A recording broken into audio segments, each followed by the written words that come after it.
couple of years ago, just getting into the legits, a couple of years ago, I did a program entitled Growth as a Parent. And I had young parents in the audience, and basically I wanted to talk to them about being a parent. Because as you know, we have a lot of issues going on with our children.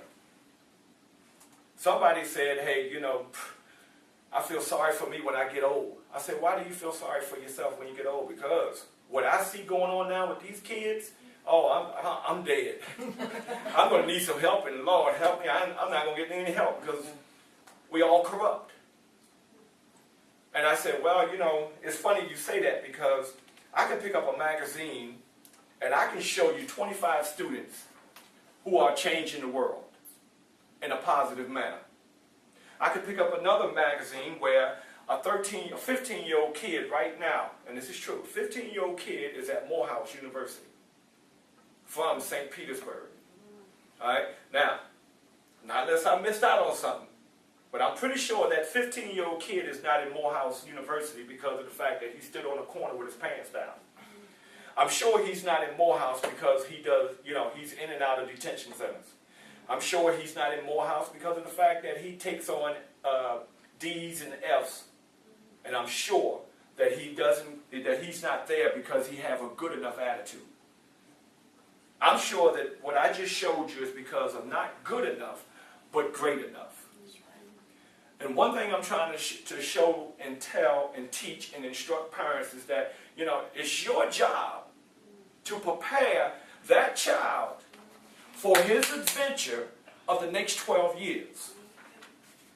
I'm trying to tell them and instruct them that not only that, however, but in those 12 years of 18, right, it's your job to make sure as much as possible that that child stays on the right course that's going to elevate that child once those school years are over.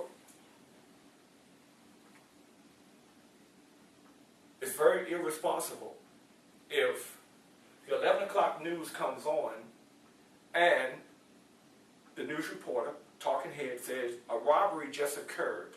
And then all of a sudden they show this 13-year-old child. Next thing you know, parent is looking at news and say, no, I know that ain't my child.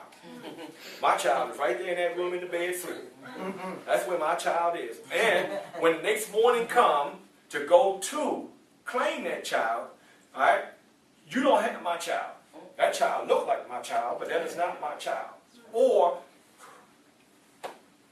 would really kill me if, and I'm just going to go there, you know, I might step on some toes. What really kills me, if that parent is of minority, African American, all right, they pull the race card. Why? I don't know. I went there, all right. Plainly, this child, this is video, but this is live video. That's right. A couple of months ago, I think, or maybe last year, time is flying so fast, where they showed this little girl at the storage bin or something like this, and this man came out and beat the girl up, raped her and killed her and whatnot. All right? Well, guess what? Those video cameras, that's live in living color. Don't tell a lie. Do not tell a lie. I caught you, you are busted. Or when you have a parent, all right, illiterate parent, I'll use that term, child is suspended from school. Here come mom, nails are all done up, hair is all done up. She got on, you know, the short dress, the high heels, and look, I need to speak to the teacher in here because look, somebody is lying on my, all right, but the child is growing up to be a gangbanger. So my question is, where is the parent? Or I did a workshop, and it's funny, I still remember this. This was like almost 10 years ago in St. Pete, where I had a whole room full of low-income moms. One mom just burst out and she said, you know what, Mr. D, I respect everything you're saying, however, and this blew me out. I wanted to tell her, just get out. However, the white man has held my family down. I'm going to spend the rest of my life on welfare because they owe me something, and I got my kids on welfare too. I say, sister, something's wrong with your picture. Not our picture, but your picture. And then I went on to tell that, well, if I can share, I was on welfare too. And I remember those days when we would go to the grocery store, and I'm not talking about the EBT card now, I'm talking about, we had the books, and you tear it off and you give, all right, for the milk and everything. I remember those days. But it's funny, despite everything that I was going through, I told my grandmother, who I was with, I said, Grandma, I'm going to be somebody. This is not going to be my life. That's right.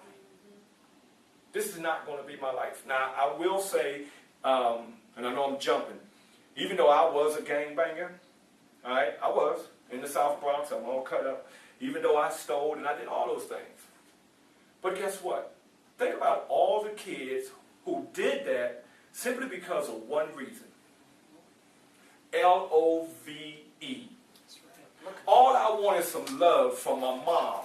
All I wanted some love from my dad. And as you know, today we have a lot of families that are single family homes.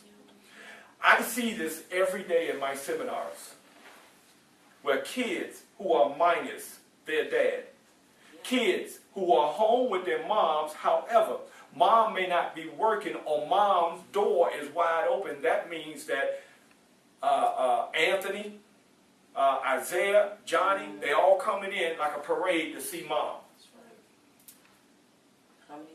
So what happens is, in the midst of it, well, what's happening with that child?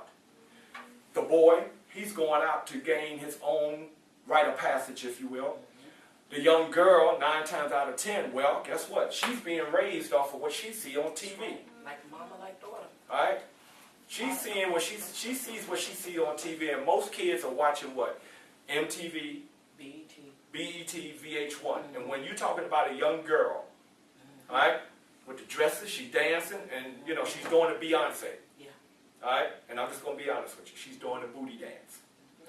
Well, if you don't have a parent that's there, that's monitoring the child's every move, well, quite naturally, the child takes on the thought. The mind takes on the thought that, okay, this is right. This is what I'm supposed to be doing. So let's say the child goes to school, come home, there's nobody present. So instead of that child saying, okay, I'm going to go home, I'm going, get something to eat, and then I'm going to do my homework. Well, okay, the eat part is still there. But the homework is disappeared. Now it's click. Now it's cell phone. Because there's no one of superior there to say, look, right, wrong, right, wrong, right, wrong.